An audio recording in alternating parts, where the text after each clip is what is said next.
का था, देख लीजिए इनका जो है यहाँ से एक क्वेश्चन आपको छपने की प्रबल संभावनाएं है। तो चलिए हम बात कर लेते हैं आज की सवाल की। तो आज का हमारा पहला सवाल है हिंदी भाषा। हिंदी भाषा क्या है? हिंदी भाषा बोलने वाले राज्यों या हिंदी भाषी राज्यों की संख्या कितनी है? तो बात करते हैं हिंदी भाषा बोलने वाले राज्यों या हिंदी भाषी राज्यों की संख्या कितनी है। तो हम बात करते हैं कुल 10 ऐसे राज्य हैं जहाँ पे हिंदी भाषा बोले जाते हैं। तो चलिए हम समझते हैं मैप के माध्यम से कि कौन कौन से ऐसे राज्य हैं जहाँ पे हिंदी भाषा बोली जाते हैं। अब यहाँ पे हम देखते हैं कि कौन कौन से राज्य है। तो हिंदी भाषी राज्यों की में हम बात करते हैं कितने लोग जो हिंदी बोलते हैं। तो यहाँ पे दिया गया हिंदी भाषी राज्य यानी कि हिंदी भाषी राज्य देख सकते हैं हिमाचल प्रदेश है, उत्तराखंड है, हरियाणा है, दिल्ली है, उत्तर प्रदेश है, मध्य प्रदेश है, राजस्थान है, छत्तीसगढ़ है, झारखंड है, बिहार है। तो हम बात करते हैं भारत में 10 राज्यों से आते हैं 92.28% जो हिंदी भाषी लोग हैं जो 10 राज्यों से आते हैं। देश के 1/3 से ज़्यादा हिंदी भाषी लोग उत्तर प्रदेश में ही रहते हैं। आपको पता चल गया, यहाँ पे देख सकते हैं। तो ये कुल 10 ऐसे राज्य है जो वहाँ पे हिंदी बोले जाता है। अब यहाँ पे गैर हिंदी भाषी राज्य में कितने लोग हैं जो हिंदी बोलते हैं, यहाँ पे सब दिया गया। आप यहाँ से देख के आप समझ सकते हैं। अब बात कर लेते हैं नेक्स्ट क्वेश्चन की। अब बात करते हैं वनडे क्रिकेट में सबसे ज़्यादा शतक लगाने का रिकॉर्ड किस खिलाड़ी के नाम है। तो वनडे क्रिकेट में हम बात करते हैं ओडीआई क्रिकेट में सबसे ज़्यादा जो है शतक लगाने का रिकॉर्ड जो है सचिन तेंदुलकर के नाम है। अब बात करते हैं सचिन तेंदुलकर की, तो इसे मास्टर ब्लास्टर के नाम से भी जाना जाता है, यानी क्रिकेट के भगवान के रूप में भी इन्हें जाना जाता है। अब बात करते हैं इसके बारे में। तो चलिए क्रिकेट के बारे में अच्छी तरह से समझते हैं फुल एनालिसिस के साथ। तो बात कर लेते हैं, यहाँ पे देख सकते हैं दिया गया है वनडे क्रिकेट में सबसे ज़्यादा शतक लगाने का रिकॉर्ड की हम बात करें तो 463 मैच में 49 शतक लगाए हुए हैं सचिन तेंदुलकर। वहीं विराट कोहली की बात करें तो 266 मैच में 45 शतक, यानी कि इसका जो है रिकॉर्ड है। तो इस तरह जो अगर मैच विराट कोहली खेलते रहेंगे तो सचिन तेंदुलकर का भी रिकॉर्ड तोड़ सकते हैं आगे चलकर। ये हम बात करते हैं, ये बहुत ही करीब आ चुके हैं। तीसरे नंबर की बात करते हैं रिकी पेंटिंग है, चौथा रोहित शर्मा, पाँचवा सनत जयसूर्या है। अब बात करते हैं यहाँ पे इस तरह दिया गया है, देख सकते हैं वनडे भारत के लिए सबसे ज़्यादा शतक की बात करते हैं। ये 3 खिलाड़ी हैं जो भारत के लिए वनडे में सबसे ज़्यादा शतक इनके नाम है। अब वही बात करते हैं और भी क्वेश्चंस की। तो यहाँ पे देख सकते हैं दिया गया है सबसे ज़्यादा इंटरनेशनल शतक की बात करें तो मौजूदा प्लेयर जो है विराट कोहली है। एक टीम के खिलाफ सबसे ज़्यादा शतक की यानी कि वनडे शतक की बात करते हैं, ये भी विराट कोहली के नाम है। अब बात करते हैं एक देश में सबसे ज़्यादा वनडे शतक की बात करिए, भी विराट कोहली के नाम है। अब सबसे तेज 45 वनडे शतक की बात करें तो ये भी विराट कोहली के नाम है। ये आप यहाँ से अच्छी तरह से समझ सकते हैं। देख सकते हैं यहाँ पे दिया गया हालात वर्तमान में बात करें सबसे तेज 73वां इंटरनेशनल शतक की बात करें तो 73वां जो इंटरनेशनल शतक भी इन्हीं के नाम है, विराट कोहली के नाम है। अब बात करते हैं जिस सूर्या यादव की, ये वर्तमान में जो अभी एबी डिविलियर्स और सूर्या यादव यानी कि ये कुछ समय में जो है एबी डिविलियर्स का भी रिकॉर्ड ये तोड़ सकता है। सूर्या यादव की देख सकते हैं यहाँ पे दिया गया है यानी कि 1.5 साल के अंदर में सबसे ज़्यादा तेज गति से रन बनाने वाले मतलब 1.5 साल में है 1578 रन बनाने का रिकॉर्ड जो है सूर्या के नाम है। ये भी बहुत ही मतलब इसका भी स्ट्राइक रेट अच्छे चल रहे हैं। आगे चलकर ये भी बहुत ही आगे जाने का इसे उम्मीद है सूर्या यादव को। अब बात करते हैं विश्व हिंदी दिवस कब मनाया जाता है। तो विश्व हिंदी दिवस की हम बात करें तो यह कब मनाया जाता है, तो 10 जनवरी को विश्व हिंदी दिवस मनाया जाता है। और राष्ट्रीय हिंदी दिवस की बात करें तो 14 सितंबर को मनाया जाता है। और 9 जनवरी को प्रवासी भारतीय दिवस के रूप में मनाया जाता है, ये ध्यान में रखने हैं। और 15 जनवरी को क्या मनाया जाता है, 15 जनवरी को अथल सेना दिवस के रूप में मनाया जाता है। अब बात करते हैं हिंदी दिवस की, तो हिंदी दिवस के यहाँ पे दिया गया है, यहाँ पे देख सकते हैं हिंदी दिवस 10 जनवरी को मनाया जाता है। हिंदी विश्वविद्यालय सचिवालय जो है मॉरिशस में 2008 में कार्यरत यानी कि 8 से जो है कार्यरत है। बात करते हैं इसकी शुरुआत प्रधानमंत्री मनमोहन सिंह के द्वारा किया गया था 2006 में। 2006 से ही अगर पूछे कब से मनाया जाता है, 2006 से ही प्रत्येक 10 जनवरी को विश्व हिंदी दिवस के रूप में मनाया जाता है, यानी कि घोषणा हुआ था। इसका उद्देश्य है विश्व में हिंदी प्रचार प्रसार के लिए जागरूकता पैदा करना। हिंदी भाषा इतिहास की हम बात करते हैं, यहाँ पे दिया गया है, यहाँ पे देख सकते हैं इसका इतिहास पूरा दिया गया है। बात करते हैं प्रथम हिंदी सम्मेलन की हम बात करें तो 10 कि पहला हिंदी सम्मेलन 10 जनवरी से 14 जनवरी 1975 में नागपुर में हुआ था। बात ध्यान में रखने। आगे वर्तमान में बात करते हुए यह हिंदी सम्मेलन कहाँ पे होने वाला है, तो फिजी देश में होने वाला है। कहाँ पे? फिजी दिवस, फिजी देश में। अब बात करते हैं संविधान सभा ने 14 सितंबर 1949 को देवनागरी लिपि में हिंदी को आधिकारिक भाषा के तौर पर स्वीकृत किया गया था। यहाँ पे हिंदी दिवस के बारे में पूरा पोस्टमार्टम किया गया। आप यहाँ से बढ़िया से यानी कि अच्छी तरीके से पढ़ के भी जानकारी ले सकते हैं। तो अब बात कर लेते हैं हम नेक्स्ट क्वेश्चन की। अब बात कर लेते हैं देश का पहला स्पोर्ट्स यूनिकॉर्न कौन है। देश का पहला स्पोर्ट्स यूनिकॉर्न की हम बात करें तो यह चेन्नई सुपर किंग है। चेन्नई सुपर किंग है यानी कि जो बात करते हैं स्टार्टअप का सबसे बड़ा रूप होता है यानी कि यूनिकॉर्न। यूनिकॉर्न को आप समझ सकते हैं स्टार्टअप का सबसे बड़ा रूप यूनिकॉर्न कहलाता है। ये ध्यान में रखना है। सब देश का पहला sport unicorn Chennai super king हो जाता है, ये ध्यान रखने हैं। अब बात करते हैं नेक्स्ट क्वेश्चन की। दूसरी सबसे बड़ी तटीय सीमा वाला राज्य है, तो दूसरी सबसे बड़ी तटीय सीमा वाला राज्य की हम बात करें तो आंध्र प्रदेश हो जाता है और पहला गुजरात हो जाता है। अगर वर्ल्ड में पूछे तो सबसे बड़ा तटीय सीमा वाला देश हो जाता है कनाडा, ये ध्यान रखने हैं। अब वही बात करते हैं सर्वाधिक राज्यों से सीमा बनाने वाला राज्य है यूपी। यूपी जो है सबसे अधिक सीमा बनाने वाला राज्य है। कुल बात करते हैं 8 राज्यों से सीमा यूपी बनाता है, ये ध्यान रखने हैं। अब बात करते हैं नेक्स्ट क्वेश्चन की। कामेट और माकालू वन पर्वत शिखर किस देश की सीमा पर है, तो कामेट और माकालू वन जो है पर्वत शिखर की हम बात करते हैं तो यह किस देश की सीमा पर स्थित है, तो भारत चीन की सीमा पर स्थित है, ये ध्यान रखने। बहुत ही मोस्ट इंपोर्टेंट क्वेश्चन हो जाते हैं। अब वही बात करते हैं भारत में एक महानवादी होगा, तो यह भारत में एक महानवादी होगा अनुच्छेद किस में वर्णित है, तो अनुच्छेद 76 में वर्णित है। बात करते हैं 61 में राष्ट्रपति पर महाभियोग है और 72 में जो है राष्ट्रपति पर जो है 72 में क्षमादान है, राष्ट्रपति का क्षमादान, ये ध्यान रखने हैं। अगर बात कर लेते हैं कि राज्यपाल का क्षमादान किस में है, तो 161 में जो है राज्यपाल का क्षमादान अनुच्छेद 161 में वर्णित है। अब वही बात कर लेते हैं हम नेक्स्ट क्वेश्चन की। ब्रह्मोस मिसाइल भारत ने किस देश के सहयोग से बनाया है, तो भारत ने हम बात कर लेते हैं तो किस देश के सहयोग से ब्रह्मोस मिसाइल बनाया है, तो यह सुपरसोनिक ब्रह्मोस मिसाइल हो जाते हैं, तो रूस के सहयोग से बनाया गया है। और रूस की जो है मास्को नदी और भारत की ब्रह्मपुत्र नदी यानी कि ब्रह्मपुत्र नदी और रूस की मास्को नदी के नाम सम्मिलित नाम से यह मिसाइल जो है डेवलप किया गया, ये ध्यान रखने हैं। अब वही बात कर लेते हैं नेक्स्ट क्वेश्चन की। निम्नलिखित में से कौन सा मिलान सही है, तो मिलान सही आपको करने हैं। कौन सा मिलान सही है, तो हरेला महोत्सव आपको बात करना है, तो इसे याद कैसे करना है, तो ला में लास्ट में जो आकार की मात्रा हो जाता है, उसी तरह यहाँ पे भी उत्तरा में भी आ की मात्रा हो जाता है, तो हरेला उत्तराखंड और हरेली ली हो जाता है ली, तो 36 ई की मात्रा लास्ट में और इसमें भी ई की मात्रा, यानी कि बात करते हैं हरेली छत्तीसगढ़ और छठ महोत्सव की बात करते हो बात करते हैं छठ महोत्सव नहीं, ये छठ महोत्सव बिहार हो जाएगा। कहाँ पे, ये बिहार होगा। तो इसका हम बात करते हैं ये जो ऑप्शन दिया गलत है, तो इसका आंसर सभी के सभी सही हो जाएंगे। बिहार इसको सही कर लीजिएगा। बंगाल की हम बात करते तो यह दुर्गा पूजा जो है फेमस है, बंगाल की दुर्गा पूजा महोत्सव जो है बंगाल की बहुत ही फेमस है। अब बात करते हैं नेक्स्ट क्वेश्चन की। राज्यपाल के अध्यादेश का वर्णन किस अनुच्छेद में वर्णित मिलता है, तो राज्यपाल के अध्यादेश की हम बात करें तो यह अनुच्छेद 213 में मिलता है। तो 123 में किस में मिलता है, राष्ट्रपति का अध्यादेश जो है 123 में मिलता है, किसमें, राष्ट्रपति का। अब बात करते हैं 124 में सुप्रीम कोर्ट का वर्णन मिलता है, 214 में उच्च न्यायालय का यानी कि हाई कोर्ट का वर्णन और उच्चतम न्यायालय की सुप्रीम कोर्ट का वर्णन 124 में मिलता है। अब बात करते हैं नेक्स्ट क्वेश्चन की। विश्व का सबसे बड़ा चीनी उत्पादक एवं उपभोक्ता देश है, तो विश्व का सबसे बड़ा चीनी उत्पादक एवं उपभोक्ता देश की हम बात करते हैं तो भारत बन गया है, हाल ही में बना है, तो ये आपको ध्यान रखना है। अब बात करते हैं आधुनिक आवर्त सारणी में आवारा गैस पाए जाते हैं, तो आधुनिक आवर्त सारणी में हम बात करें तो आवारा गैस जो है वर्ग ए यानी कि वर्ग ए और आवर्त ए के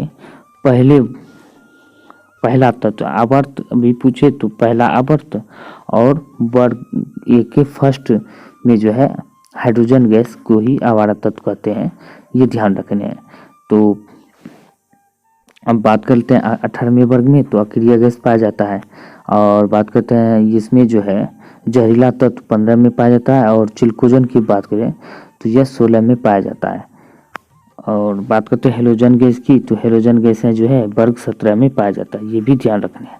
अब बात करते हैं वही नेक्स्ट क्वेश्चन की, निम्नलिखित में से प्रायद्वीपीय नदियों के उत्तर से दक्षिण की ओर घटते हुए क्रम को बताना है। प्रायद्वीपीय भारत की जो है नदी जो है, तो नदियों को उत्तर से दक्षिण की ओर घटते हुए क्रम में बताना, ये आपको ध्यान रखने, तो बहुत ही मोस्ट इंपोर्टेंट क्वेश्चन हो जाते हैं। इसका आंसर की हम बात करते ये हो जाएगा। घटते हुए क्रम बात करते सबसे बड़ी महानदी गोदावरी, तब कृष्णा, पेन्नार, कावेरी, बेगाई, यानी कि इसका आंसर ये हो जाएगा। ये आपको ध्यान रखना है, या तो स्क्रीनशॉट ले लें या तो नोट कर लें। ये एग्जाम के दृष्टिकोण से बहुत ही महत्वपूर्ण हो जाते हैं। तो देख सकते हैं किस प्रकार के कंटेंट हैं, और कंटेंट की हम बात करें तो आने वाले एग्जाम के दृष्टिकोण से बहुत ही महत्वपूर्ण हो जाते हैं। तो दोस्तों ज़्यादा से ज़्यादा दोस्तों को शेयर करें, चैनल को सब्सक्राइब करें, लाइक करें, और हो सके तो कोई सुझाव देना हो तो वीडियो के नीचे कमेंट करके सुझाव देना ना भूलें। और हम चाहेंगे कि आप सुझाव देंगे तो इससे भी और कोई कमी नज़र आता है तो इससे भी आगे अच्छा करने का और हम प्रयास करेंगे। तो चलिए हम बात कर लेते हैं आज की सवाल की। देख सकते हैं मेहनत कितना किया हुआ है, इन सारी क्वेश्चनों में बहुत ही मेहनत लगते हैं। एनसीईआरटी और लूसेंट का जो है ये क्वेश्चंस जो है निचोड़ हम वहाँ से उठा के लाते हैं। अब बात कर लेते हैं, इसमें दिया गया है ईस्ट की हम बात करें तो ईस्ट में जो है श्वसन तंत्र यानी कॉलम ए को कॉलम बी से मिलाने हैं। तो ईस्ट का जो है श्वसन तंत्र क्या हो जाता है, तो ईस्ट का श्वसन तंत्र अल्कोहल हो जाता है। और डायफ्राम की बात करें तो यह वृक्ष गुहा हो जाता है। अब तिलचट्टा की हम बात करें तो यह श्वास रंध्र हो जाता है। अब बात करते हैं पत्तियों की, तो ये क्लोम हो जाता है। पत्तियों की यानी कि पत्तियों की क्लोम नहीं, ये पत्तियों की रंध्र हो जाएगा, यानी कि ये दिया गया है 4 इसका। और मछलियों की क्लोम या गलफड़े हो जाएंगे। तो इसका आंसर की हम बात करें, इसका आंसर बी हो जाएगा। इस तरह आपको याद करने हैं, यानी कि यहाँ पे दिया गया 1 का 2, यहाँ पे देख सकते हैं, यहाँ पे फिर से मिलान करते हैं। 1 का 2 दिया गया ईस्ट का अल्कोहल, और डायफ्राम का वृक्ष गुहा, और तिलचट्टा की हम बात करते हैं श्वास रंग, और पत्तियों का जो है ये रंध्र हो जाता है, और मछलियों का जो क्लोम या जो है गलफड़े हो जाते हैं, इनके द्वारा सांस लेते हैं। तो ये सांस से संबंधित जो है ये मिलान किए गए हैं। तो उम्मीद करता हूँ कि यह कंटेंट आपको, यह जानकारी बहुत ही पसंद आता हो। तो वीडियो को लाइक करें। इससे पहले वाला वीडियो आप नहीं देखें तो ज़रूर देखें, और दरोगा का जो प्रीवियस सेट भी चलाए जाते हैं डेली बेसिस पर, वो भी देखें। ज़्यादातर जो एग्ज़ाम में प्रीवियस ईयर क्वेश्चन ही लड़ने की प्रबल संभावना होती है। अब बात करते हैं भारतीय संविधान का जनक कहा जाता है। भारतीय संविधान का जनक की हम बात करते हैं तो डॉक्टर भीमराव अम्बेडकर को कहा जाता है। अब वही बात करते हैं डॉक्टर राजेंद्र प्रसाद भारतीय संविधान के प्रथम यानी कि अस्थायी अध्यक्ष थे। प्रथम अस्थायी अध्यक्ष डॉक्टर राजेंद्र प्रसाद, और स्वतंत्र भारत के प्रथम राष्ट्रपति भी थे। स्वतंत्र भारत के प्रथम प्रधानमंत्री की बात करते पंडित जवाहरलाल नेहरू थे, ये ध्यान रखना है। और बात करते हैं स्वतंत्र भारत की प्रथम महिला प्रधानमंत्री भी इंदिरा गांधी थे, ये भी ध्यान रखने हैं। अब बात करते हैं नेक्स्ट क्वेश्चन की, निम्नलिखित में से वरुण, शक्ति और गरुड़ युद्ध अभ्यास जो है किन देशों के बीच होता है।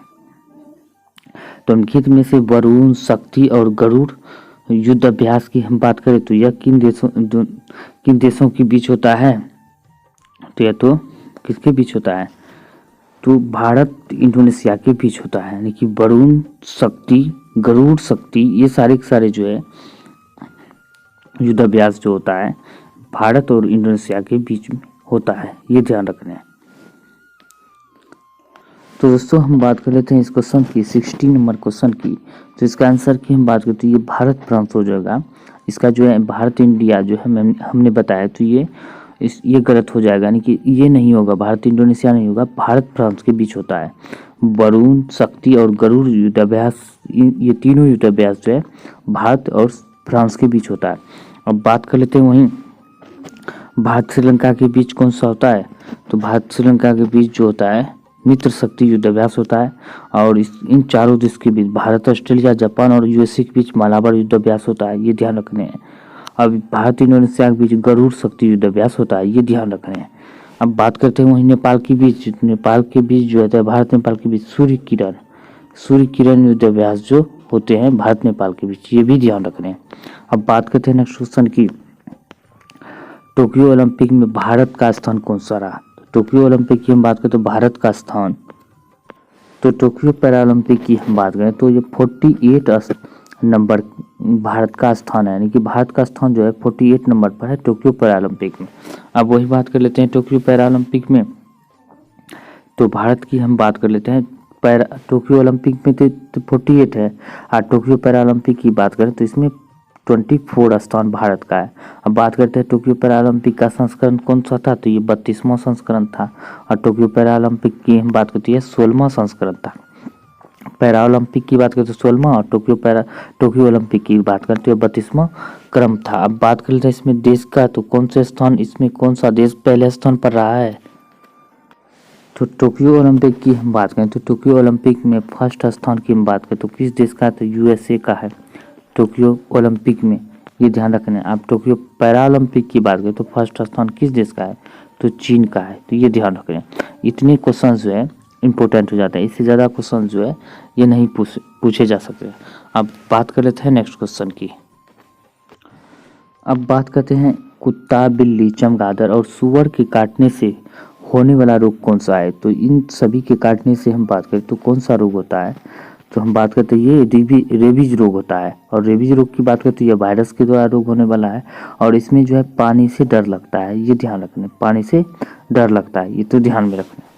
अब बात करते हैं मंकी पॉक्स का, इधर ही मामला जो है 2022 में जो है लास्ट में जो है चर्चा में रहा था। ये अफ्रीका से शुरुआत हुआ था। अब बात करते हैं नेक्स्ट क्वेश्चन की, तो यहाँ पे बताते दिया गया है निम्न में से कौन सा मिलान सही करने हैं। तो मिलान आपको सही करने हैं, तो इनमें से मिलान कौन सा सही है। तो बात कर लेते हैं हाथी संरक्षण अधिनियम की बात करें तो 1992 में हुआ था, बिल्कुल सही है इसका शुरुआत। गेंडा संरक्षण की हम बात करें 2006 में हुआ था, ये भी सही है। वन संरक्षण अधिनियम की हम बात करें तो 1980 से शुरुआत हुआ था, ये भी सही है। पर्यावरण संरक्षण अधिनियम की बात करें तो 1986 से शुरुआत हुआ था। इसका आंसर की हम बात करें सभी के सभी सही हो जाएंगे। यहाँ पे देख सकते हैं कंटेंट किस प्रकार है, बड़ी ही मेहनत लगते हैं इस तरह के कंटेंट को तैयार करने में।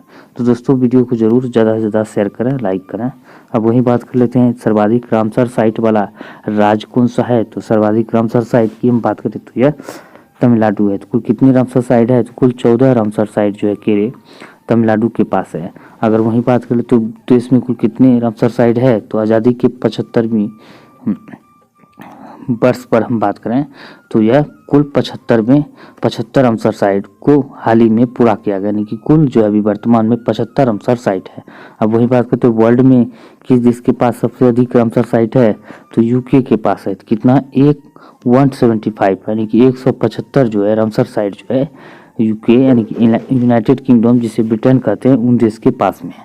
अब वही बात कर लेते हैं नेक्स्ट क्वेश्चन की।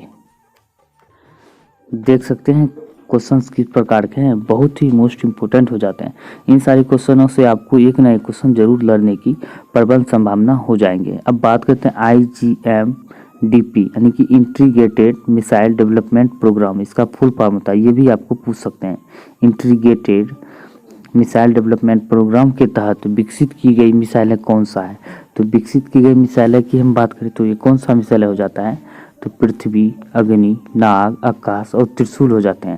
यानी कि इसका आंसर की हम बात करें तो 1 2 3 4 5 हो जाएंगे, बाकी से ये जो है नहीं है, तो ये आपको ध्यान रखना है। अब बात करते हैं इन सभी मिसाइलों की खासियत क्या है, तो चलिए इन सभी मिसाइलों के बारे में हम जानते हैं। तो हम बात करते हैं इन मिसाइलों के बारे में, तो यहाँ पे दिया गया है इंटीग्रेटेड मिसाइल के तहत विकसित 5 मिसाइल है। तो इसका ट्रिक क्या हो जाता है, इसका ट्रिक होता है पटना, PATNA, ऐसे याद रखना है आपको। P से होता है पृथ्वी, A से हो जाता है अग्नि, T से होता है त्रिशूल, N से होता है नाग, A से होता है आकाश, ये आपको ध्यान रखना है। तो पृथ्वी की हम बात करते हैं, ये खूब पूछे जाते हैं। तो सतह से सतह पर मार करने वाला सक्षम कम दूरी की बैलिस्टिक मिसाइल है, ये याद रखने, खूब पूछे जाते हैं क्वेश्चन। ये भी दे देते हैं क्वेश्चन की पृथ्वी किस तरह के मिसाइल है, ये भी आपको याद रखने हैं। सतह सतह पर मार करने वाला मिसाइल है, बहुत ही VVI का, यानी जितने भी क्वेश्चन है सारे के सारे VVI है। अब बात करते हैं अग्नि की, तो यह सतह से सतह पर मार करने वाले सक्षम मध्यम दूरी की बैलिस्टिक मिसाइल है, ये भी याद रखते हैं। अब त्रिशूल की बात करते हैं, सतह से हवा में यानी कि आकाश में मार करने में यह मिसाइल है, मार करने वाला। अब नाग की बात करें तो तीसरी पीढ़ी की टैंक भेदी मिसाइल है, यानी कि टैंक को नष्ट करने वाला ये मिसाइल है। इसका जो है इसका काम क्या है, दागो और भूल जाओ इसी पद्धति पर ये कार्य करते हैं, यानी कि एक बार जो टारगेट सेट कर दिया तो उसे वो नस्ते नाबूद करके ही छोड़ते हैं। तो इसका इसीलिए इसका जो है मोटो है दागो और भूल जाओ। अब बात कर लेते हैं आकाश की, तो यह सतह से हवा में मार करने वाले सक्षम मध्यम दूरी की मिसाइल है, ये आपको ध्यान रखना है। अब वही बात करते हैं अगले क्वेश्चन की। अब बात कर लेते हैं हम बीसीसीआई के अध्यक्ष कौन है। तो बीसीसीआई के अध्यक्ष की हम बात करते हैं वर्तमान में रोजर बिन्नी है। कौन? रोजर बिन्नी। तो चलिए हम बीसीसीआई के बारे में और भी कई सारी जानकारियां प्राप्त करते हैं बीसीसीआई के बारे में। तो देख सकते हैं बीसीसीआई का लोगो यहाँ पे दिया गया है, यह है बीसीसीआई का लोगो, इस तरह का दिया गया है। बात करते हैं बीसीसीआई की स्थापना 1928 में हुआ था। इसका बीसीसीआई के मुख्यालय की बात करें मुंबई में है। कहाँ पे? मुंबई में वानखेड़े स्टेडियम में, वानखेड़े स्टेडियम, ये भी याद रखना है। यहाँ पे बीसीसीआई का मुख्यालय है। बीसीसीआई के अध्यक्ष की बात करें रोजर बिन्नी है। बीसीसीआई के सीईओ की बात करते हैं हेमंग अमीन है। बीसीसीआई के पुरुष टीम के कोच की बात करते हैं राहुल द्रविड़ है, ये भी आपको ध्यान रखना है। अब वही बात करते हैं नेक्स्ट क्वेश्चन की। भारत में सबसे अधिक ऊंचाई पर स्थित झील है। तो भारत में सबसे अधिक ऊंचाई पर स्थित झील है चोलामू। कहाँ पे है? चोलामू, ये आपको ध्यान रखना है। चोलामू झील, ये आपको कमेंट करके बताने हैं किस राज्य में स्थित है चोलामू झील, ये जरूर आप कमेंट करके बताएं। अब बात करते हैं नेक्स्ट क्वेश्चन की। निम्नलिखित में से किस रोग से ग्रसित मनुष्य यादें भूलने लगते हैं, यानी कि किस रोग से जो ग्रसित होते हैं जो मनुष्य, जिस रोग से, तो उसमें याददाश्त जो है भूलने की बीमारी होने लगते हैं। तो ये किस रोग में ऐसा होता है? तो मेनिंजाइटिस रोग में जो है ऐसा होता है, तो ये ध्यान रखना है। अब बाकी सब रोगों के बारे में आपको पता ही है, पहले भी हमने मेंशंस किए हुए हैं इसके बारे में। बात करते हैं हाइड्रोजन ऊर्जा पर चलने वाले ट्रेन, यानी कि हाइड्रोजन ऊर्जा पर ट्रेन संचालित करने वाला दुनिया का पहला देश, यानी कि हाइड्रोजन ऊर्जा से जो ट्रेन चलाने वाला दुनिया का पहला देश की बात करती है जर्मनी है। कौन सा है? जर्मनी, याद रखना है। अब तो भारत में भी आ गया हाइड्रोजन ऊर्जा से चलने वाला, ये भी ध्यान रखना है। तो चीन में भी है, यानी कि दुनिया में पहला जो है जर्मनी और एशिया में पहला चीन, दूसरा भारत हो जाता है, ये भी ध्यान